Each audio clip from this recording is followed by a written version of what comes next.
₹1000 का easy loan cell करना उस देहात पिंड में बड़ी मुश्किल बात थी।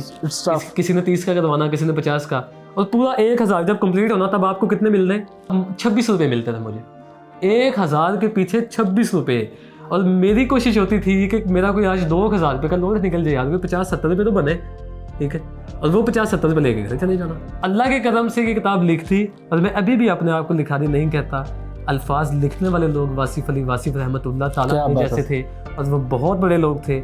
अल्लाह करीम सिर्फ मुझे उनके कलम का जो है ना, सिर्फ उनके कलम की जो स्याही है ना, ठीक है, उतना सिर्फ उस स्याही के नुक्ते जितना फन मुझे अता कर दे बस, ठीक है।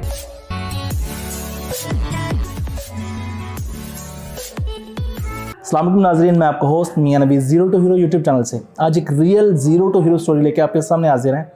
हमारे साथ मौजूद हैं नवीद खालिद साहब, जो उन्होंने एक किताब लिखी। किताब का टाइटल खुद से एक मोटिवेशन है, मायूसी से उम्मीद का सफ़र। कि ये इनका इंटरव्यू बहुत ज़रूरी है, क्योंकि हमारे चैनल का पर्पस ही मोटिवेशन है, तो ये इनकी स्टोरी भी ज़ीरो टू हीरो वाली है। तो नवीद भाई से बात करते हैं। पहले तो इनका शुक्रिया अदा करते हैं, इन्होंने काफ़ी मसरूफ़ टाइम था, एक फंक्शन पे आए हुए थे, तो उसी जगह हम इनका इंटरव्यू रिकॉर्ड करें। अस्सलाम वालेकुम नवीद भाई, कैसे ठीक ठाक है? वालेकुम अस्सलाम। और इनफैक्ट मैं आपको शुक्रिया अदा करता हूँ कि आपने जो है ना मुझे मौका दिया कि मैं अपना पैगाम आपके चैनल के तवस्सुत से मैं मज़ीद लोगों तक पहुँचा सकूँ। तो इसमें you don't need to thank me, in fact मुझे ज़रूरत है कि मैं आपका शुक्रिया अदा करूँ। वेलकम। और आपका शुक्रिया कि आप कौम की खिदमत कर रहे हैं, इस माशरे की खिदमत कर रहे हैं। अल्लाह करीम बादशाह रखेगी। हाँ, अच्छा नवीद भाई, आपका स्टार्टिंग का सफ़र क्या था एजुकेशनल का? जैसे अभी थोड़ा सा जिक्र कर रहे थे अपना, कहाँ से बिलोंग करते हैं वो प्लीज़। मैं जी मज़दूर का बेटा हूँ, और मज़दूर का बेटा होने पर मुझे फ़ख्र है। बाकी मेरी जो तालीम है, इब्तदाई तालीम तो मेरी हीरा मेमोरियल स्कूल से है 5वीं तक। उसके बाद मेरी जो हाई स्कूल की तालीम है वो गजाली पब्लिक स्कूल ज़फ़रवाल से है। Then I go to Punjab group of colleges Zafarwal campus, और उसके बाद after further university of Lahore से इंग्लिश लिटरेचर में जो है ना वो डिग्री परस्यू है मेरी। तो इस सब के दरमियान में कुछ अर्ली एजेस में कुछ बहुत सी बातें ऐसी हैं जो मैंने फंक्शन में नहीं कर सका, तो वो यहाँ पे कर देता हूँ कि when I was in FSC, तो आई लॉस्ट माय फादर दिसंबर 12, 2018। अल्लाह करीम उनको गदी की रहमत करे, आमीन आमीन। तो उसके बाद मुझे लगा कि मुझे कुछ करना है। पहले तो वालिद साहब का जो है ना बाहर एक्सीडेंट हुआ, तो वो वापस आ गए बैक टू पाकिस्तान। और उसके बाद हालात हमारे इस तरह हो चुके हुए थे कि आपने ना अक्सर एक जुमला सुना हुआ है कि पाकिस्तान में बहुत से लोग ऐसे हैं जो गुर्बत की लकीर से नीचे की ज़िंदगी गुजार रहे हैं। आपने सुना है, मैंने गुजारी है। तो मैं इस स्टेज से बड़े करीब से गुजरा हूँ। तो वो जो स्टेज थी ना, जब वालिद साहब वापस आ गए तो हालात बिल्कुल जो है ना ज़ीरो पे चले गए। तो उसके बाद उस स्टेज पे जाके मैंने पढ़ भी रहा था, और साथ साथ मैंने जो है ना एक दुकान शुरू कर ली। मैंने दुकान बना दी, और दुकान भी कोई प्रॉपर दुकान नहीं थी, वो ये थी कि एक दुकान थी। उस दुकान वाले से मैंने रिक्वेस्ट कर के ना उस दुकान के बाहर मैंने अपना वो इजी लोड वाला स्टॉल लगा होता है मोबाइल शॉप के बाहर, तो मैंने वो लगा लिया था। और ये बात करने में मुझे कोई यार नहीं है, यकीन करें मुझे कोई यार नहीं है, ठीक है। लोग अपने जो रियल लोग होते हैं ना, वो कभी भी कोई चीज़ नहीं छुपाते, लोग नहीं बताते। और मैं ओपनली मैं ये कहता हूँ कि मैंने वहाँ से अपना काम शुरू किया था। ज़फ़रवाल में अभी भी जो है ना वो जगह मौजूद है, तो वहाँ पे मैंने बाहर अपना स्टॉल लगा लिया था। इजी लोड करना और मेमोरी कार्ड में, अब तो वो ज़माना शायद नहीं रहा गाने फिल्में करने और ये वो ना। और उस वक्त से मैंने एक चीज़ सीखी, पैसे की value, the value of money. अभी स्टेज पे आके मुझे मेरी टीम और मेरे लोग कहते हैं कि सर कॉफ़ी ही पीनी है ना, ठीक है, तो उसे ग्लोरिया जीन्स तो क्यों नहीं पीनते, तस्वीरें अच्छी आ जाती हैं। मैं इनको कहता हूँ कॉफ़ी ही पीनी है ना, ठीक है, तो तुझे 70 रुपये क्यों नहीं पीनते? वेरी गुड, ठीक है। क्योंकि मैंने पैसे को इन्होंने देखा है और एंगल से, मैंने देखा और एंगल से। नवीद साहब, ₹1000 का इजी लोन सेल करना उस देहात पिंड में बड़ी मुश्किल बात थी। किसी ने 30 का करवाना, किसी ने 50 का, और पूरा 1000 जब कंप्लीट होना तब आपको कितने मिल रहे? आपका तो पता नहीं, तब ₹26 मिलते थे मुझे। 1000 के पीछे ₹26। और मेरी कोशिश होती थी कि मेरा कोई आज ₹2000 का लोन निकल जाए, यार 50-70 तो बने, ठीक है, और वो 50-70 लेके घर चले जाना। उसके बाद वो सीन चलता रहा। उस वक्त से मैंने पैसे की अहमियत बड़ी सीखी। अब चाह के बिना अगर एक चीज़ किसी ब्रांड से ₹5000 की मिल रही है, मुझे वही चीज़ मैं 1300 वाली लेता हूँ। ठीक है। अगर ये कोट 10,000 रुपये का किसी ब्रांड में लगा होगा और यकीन करें आपने कहीं ना कहीं मुझे लंडे पे देखा होगा ये तो इसको तलाश करते हुए, मैंने 500-700 से ज़्यादा भी मैंने लिया होगा। तो वो जो पैसे की जो वैल्यू है ना वो मैंने उस काम से पहचाना। उसके बाद वालिद साहब की डेथ के बाद मुझे जो है ना डिप्रेशन में चला गया। तब बड़ी चीज़ें सीखी कि अगर मेरे जैसा बंदा इतना सोशल होने के बावजूद डिप्रेशन में जा सकता है, आम इंसान का, आम बच्चे का बेचारे का क्या हाल होता होगा, वो तो मर जाता होगा अंदर से। बुक कब लिखना शुरू किया आपने? मैं बता दूं तब मैंने ना उस टेन्योर में ना मैंने जब डिप्रेशन में चल मैंने शाह जी को कॉल लगाई, कासिम अली शाह साहब को। मैंने कहा शाह जी ये हालात चल रहे हैं और कोई समझ नहीं आ रही क्या करूं। लोग तो अब आइसोलेशन में गए ना कोविड में, मैं तब आइसोलेशन में चला गया। 2016 या 2015 की एक तस्वीर है, उसमें भी मैं मास्क लगाता होता था सिर्फ लोगों से छुपाने के लिए, सर्जिकल मास्क तब भी मैं लगाता था। ये अभी कल के परसों बैठ के लोग देख रहे थे। तो मैंने शाह जी को, मैंने शाह जी ऐसी मुझे बुक चाहिए। तो पहले उन्होंने मुझे कहा, उन्होंने कहा डिप्रेशन में तो आप ऐसा करें कि हदीस नबी के मुताबिक है कि किताब इंसान की बेहतरीन दोस्त है। उन्होंने कहा आप कोई ऐसी किताब ले लें, वो पढ़ लें। मैंने कहा शाह जी मैं तो ना अपने किसी रिश्तेदार से मिल रहा हूँ, बिल्कुल कट ऑफ फैमिली से, एक कमरे में बंद होकर रह गया हूँ। तो उन्होंने कहा कि आप एक किताब का मुताला करना शुरू करें, दोस्त है किताब। मैंने कहा मुझे किताब, अब मुझे किताब उस टाइम पे कौन सी चाहिए थी? मुझे एलोन मस्क की तो चाहिए नहीं थी, या मुझे कोई कामयाब बनिए पैसा कमाइए ये तो मुझे नहीं चाहिए। मुझे किताब चाहिए थी जो किसी प्यारे के जाने के बाद के हालात वाक़यात पे लिखी गई हो। मैंने कहा शाह जी, मैंने तलाश की, मैंने कहा कोई ऐसी किताब नहीं मिली। मैंने शाह जी को कहा, मैंने कहा आप देखें, दे कॉल्ड मी बैक और मुझे कहते हैं कि नवीद बेटे अनफॉर्चुनेटली मुझे कोई ऐसी किताब नहीं मिली जो किसी प्यारे के जाने के बाद के हालात वाक़यात पे लिखी गई हो। उन्होंने कहा यहाँ पे अलमिया ये है कि आप सर किसी नौजवान से पूछें कि तुम्हारी माँ या बाप की डेथ हो जाए तुम क्या करोगे, और वो आपको पहला रिप्लाई करेगा सर आप कितनी मनहूस बातें कर रहे हैं, ऐसा हो ही नहीं सकता। ऐसा भी होता है? ऐसा तो नहीं होता। तो हमारे बच्चे ने ना, हमने इमेजिन नहीं किया होता कि ये हो भी सकता है, और जब होता है ना तब हमसे संभाला नहीं जाता।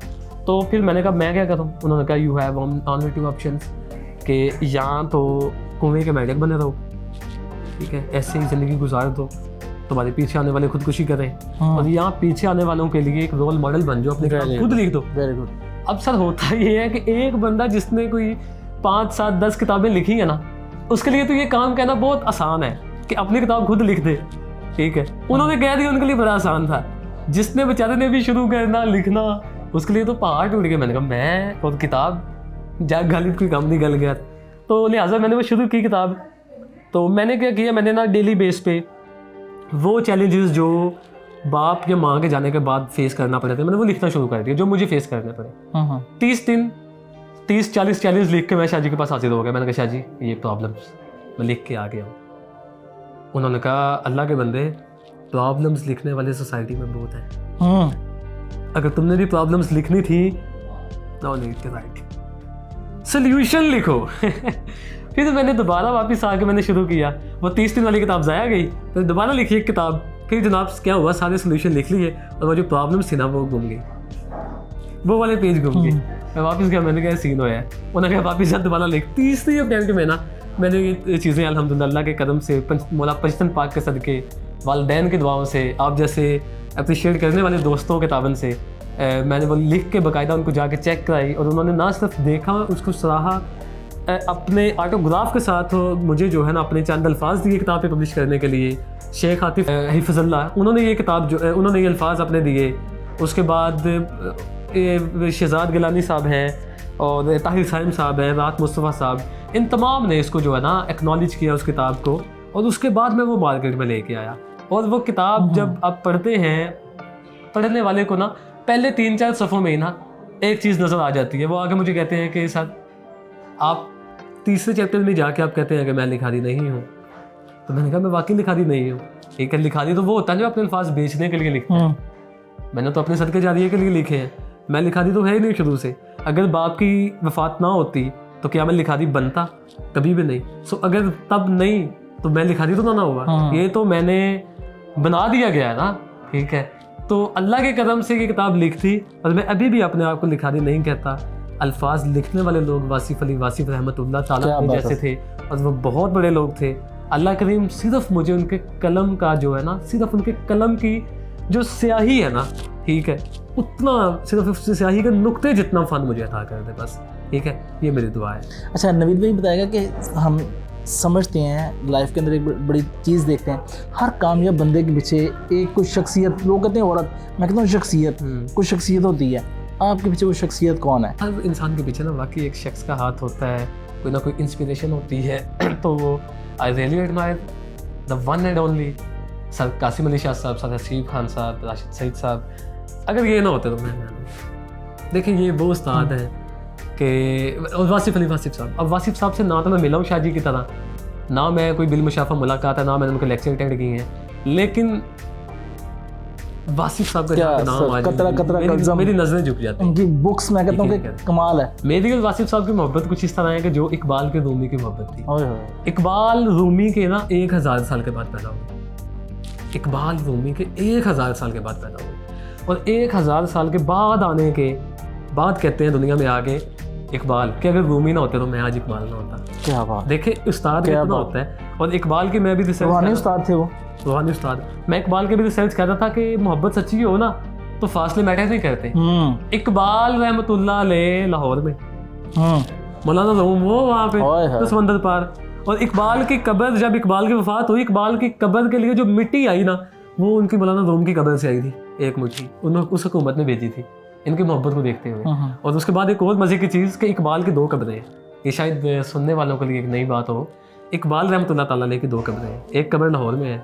अगर आप गूगल पे यूट्यूब करें इकबाल की दूसरी कब्र मौलाना रूम के मज़ार में, जब आप एंटर होते हैं रूम की कब्र आगे है, पीछे जब आप जा रहे होते हैं रास्ते से आपको एक कब्र नजर आएगी, ऊपर लिखा है कीमत उम्मत अल्लामा मोहम्मद इकबाल रहमतुल्लाह अलैह। वो कब्र इकबाल की इलामती कब्र है, जो मौलाना रूम की वो जो उधर की मैनेजमेंट है ना, उन्होंने इजाज़ी तौर पे इकबाल की मोहब्बत को देखते हुए वहाँ पे बनाया। क्या बात। तो इश्क में फासले मैटर नहीं करते, फासले नहीं यहाँ पे होते, हमें बस करना है। तो मेरी इंस्पिरेशन जी इन शख्सियात के अलावा मेरे प्रिंसिपल कॉलेज के ताहिर साइम साहब हैं, और दीवाना एंड ओनली माई नाना जान प्रोफेसर मुश्ताक अहमद, एंड दीवाना एंड ओनली मेरे माँ बाप नईम खालिद मेरे बाप, और मेरी माँ Rukhsana Naeem. Mummy ji I love you, I love you, I love you. Allah पाक जी आपके वालिद साहब के दर्जात बुलंद करे। अच्छा नवीद भाई, बड़े सारे लोग इसी तरह के हालात जिस तरह के आपने फेस किए कर रहे होंगे, आप उनके लिए सजेशन क्या देंगे लिखने के हवाले से? अगर कोई लिखना चाहता है अपने हालात के ऊपर, हम यानी कि पहले तो लिखते नहीं हैं, अगर लिखना शुरू करते हैं तो हम कहते हैं ये पब्लिश हो जाए, तो उस हवाले से कुछ आपकी, क्योंकि आपकी एक बुक छप चुकी है, आप उस प्रोसेस से गुजर चुके हैं, उस हवाले से आपकी गाइडलाइन चाहिए। अच्छा, उसमें ना मैं बड़ा ओपनली बड़ा क्लियर कट है जो आप लोगों को बता रहा हूँ, ये कोई नहीं बताएगा कि हम समझते हैं बच्चे कि शायद जो है ना हम जो लिखेंगे वो पता नहीं दुनिया को पसंद आएगा या नहीं आएगा। तो ये चीज़ मैंने अपनी ये इतनी स्ट्रगलिंग फेस में एक चीज़ नोट की है नवीद साहब, वो ये है कि हम एट द सेम टाइम किसी की ज़िंदगी में हम हीरो हैं, किसी की ज़िंदगी में हमारे जैसा दयानतदार इंसान ही कोई नहीं है, और सेम टाइम में किसी की ज़िंदगी में हमारे जैसा गंदा करेक्टर ही कोई नहीं, ठीक है।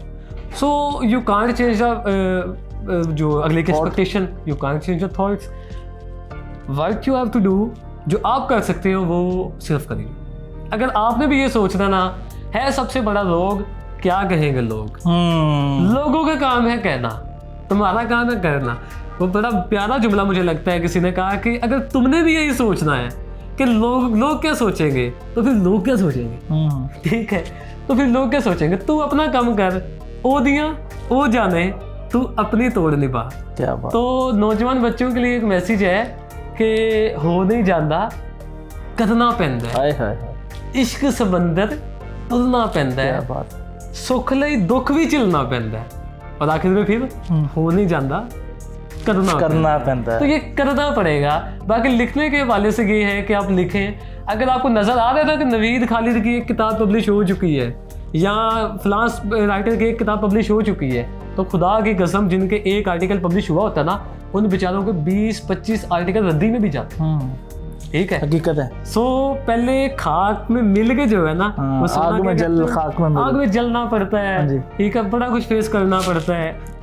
मुझे तो जी मैं ओपनली कैमरे के सामने एडमायर करता हूँ, तो मुझे पालने वाले ही जो है ना, मेरे नाना जान, मेरे मामू लोग और बाकी फुफियाँ ताई के सारे ताया लोग, हमें तो वालिद साहब के बाद बड़ा सपोर्ट किया है, हमारे ददयाल ने भी और नदयाल ने भी, और खुदा लंबी खुशियों वाली ज़िंदगी दे हमशीरा को।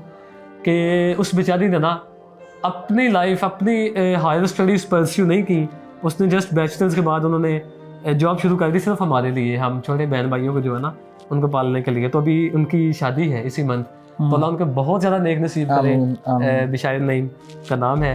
तो मेरी आपी ने उन्होंने मेरी लाइफ बना दी है, यकीन करें। अगर यानी कि वो कामयाब औरत, कामयाब मर्द के पीछे वो कामयाब असल औरत फिर आप उनको कह सकते हैं, ठीक है। तो उन्होंने मेरी लाइफ तो उन्होंने बनाई है असल, ठीक है। मैं इतना ज़िंदगी में जो है ना उनका शुक्रिया नहीं मैं अदा कर सकता, मैं उनका शुक्रिया नहीं। क्या बात। नवीद भाई बहुत बहुत शुक्रिया, आज मौजूद थे नवीद खालिद साहब के साथ पास। इनकी बुक खुद से एक मोटिवेशन है। उम्मीद करता हूँ कि आज की वीडियो आपको पसंद आई होगी। अगर पसंद आई हो लाइक कमेंट शेयर कर दीजिएगा और अगली वीडियो तक हमें इजाज़त दीजिएगा। तब तक के लिए अस्सलाम वालेकुम।